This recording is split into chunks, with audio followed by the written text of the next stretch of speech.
Hi, this is a demonstration of IoT color-based product sorting system. So this is a Raspberry Pi based system which uses a camera in order to detect the color of objects or products that are placed into the system and sort them based on color, or a product that is not registered into the system.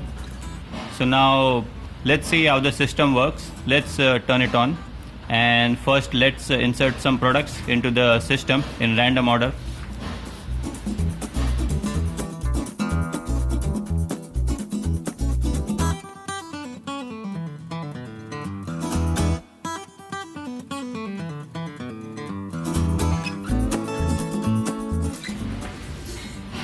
So now let's press the switch to start the process.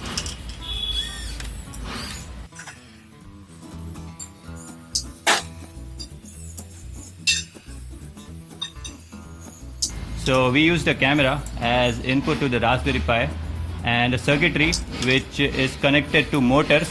So these motors are used to operate a motorized system that is used to sort objects based on their color.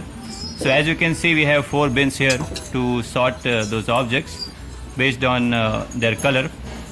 So red, green, blue, and the colorless product is used to demonstrate as a faulty product. We use IoT Gecko for the online part to display the sorted objects.